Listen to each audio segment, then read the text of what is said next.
off the top, I want to thank Mike Lundy for all the work he's done here. And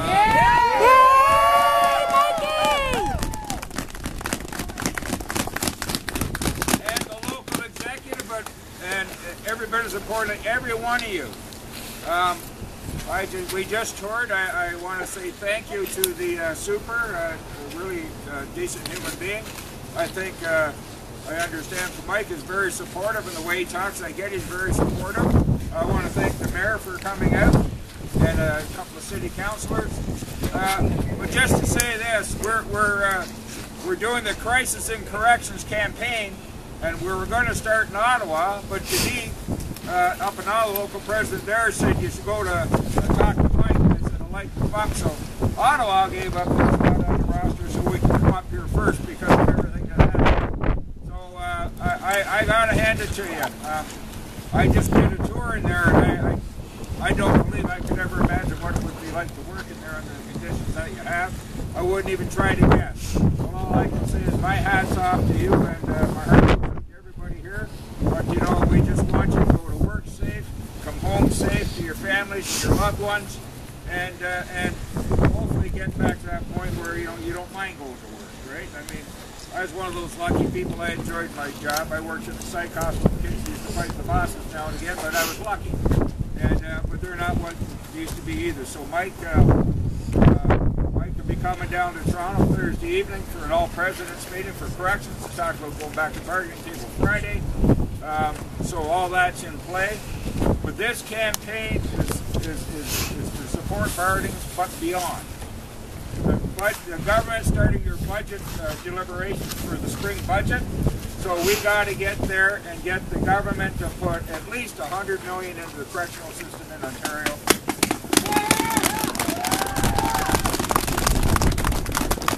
And we got to get them to build a new jail up here, but not a private jail, a public jail run owned by the public.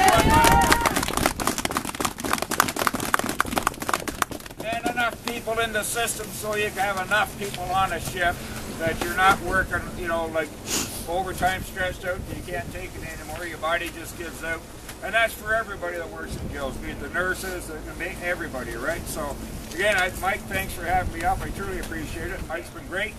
And, Mr. Mayor, would you like to say a few words? I'd love to. What politician doesn't? First of all, I want to recognize Chief Collins who's with us today. Thank you very much for being here, sir.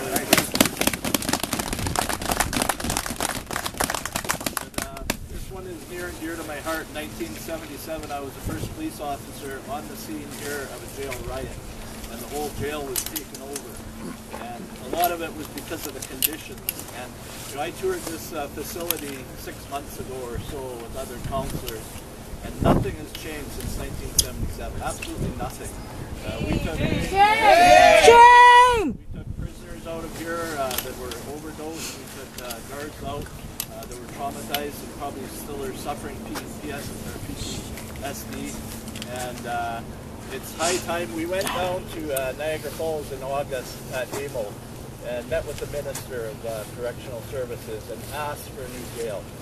And now I'm challenging that ministry to do just that. And do it now. They told us there's going to be a 6-month study on correctional facilities in Ontario and the system. That's all well and good. This facility needs to be torn down or turned into a condominium unit. People need to have proper facilities to work in. When you take care of the prisoners, the inmates, then your job is a lot safer as well. And that's something that really has to be impressed upon the ministry. So just going to an intergovernmental affairs meeting again today. We're going to put it on our agenda for February again. This time we're going to demand that the minister build the new jail here.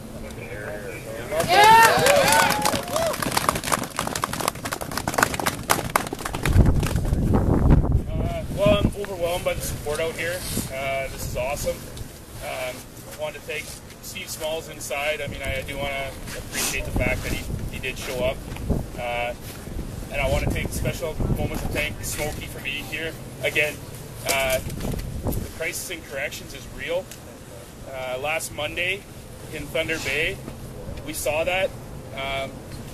We faced, you know, our second worst nightmare. I mean, there's only one step to go further, right? And as I said before, our friend and our colleague and someone we've all hold near to our heart, his fear, honestly, was that it was all going to come true. He didn't think he was walking out of there. And you know what? That's not acceptable. And there has to be change. There has to be real change. We're going to push, and we're not going to stop.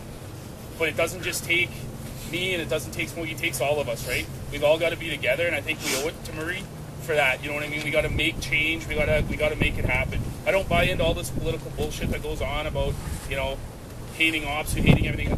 When the chips were down, in all honesty, Smokey was there. He flew me down to Queen's Park. He got us down there. He called Murray. He did all those little things as a leader, right? So I want to appreciate and say thank you for being here.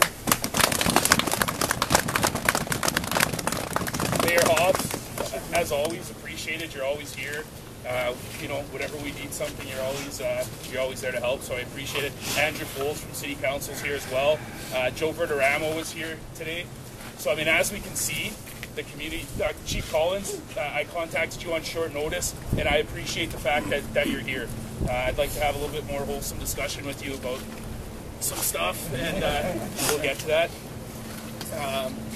But again, this is about time for change, right? We're never ever going to go back to what happened in there. We can't. We have to turn the page, right? I don't know where.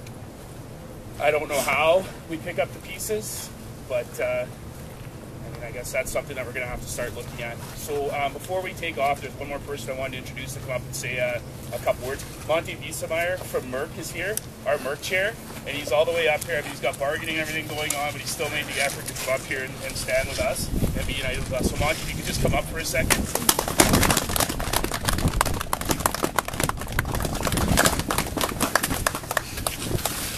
Thank you, everyone, for coming. One of the things I recognize, the Sarnia Jail was slated to close, and the community got behind saving the Sarnia Jail. I'm seeing that same resolve in Thunder Bay to build a new facility, get a proper facilities. Also, the Assistant Deputy Minister shared with myself and Mike just a few minutes ago. Once they're done with the post-analysis in Central North, they're going to send them up here, and they're going to do a post-analysis and look at what staffing we need to properly staff this facility, because as Mike said, we can't go back. But having the community behind is very important. Thank you to the mayor, thank you to the chief, and everyone else is here. I think that's very important. Thank you. Thanks, Mike. All right, so again, thanks everyone for being here. Is there anything else you'd like to add before you go? To all those affected, I mean, my heart goes out to all you guys. I mean, you know, we're a small bucket. We really are. That's what we call ourselves. Like, we're a small little bucket. But what makes that hard is that we're all family. Like, we're all so close, from our maintenance to our nurses to our officers to our managers. And this one's really hit home in a way that I don't know if anyone can ever understand. But we're gonna get through, and we're gonna win, and that's it. I don't want to say anymore. So, thanks everyone for being here.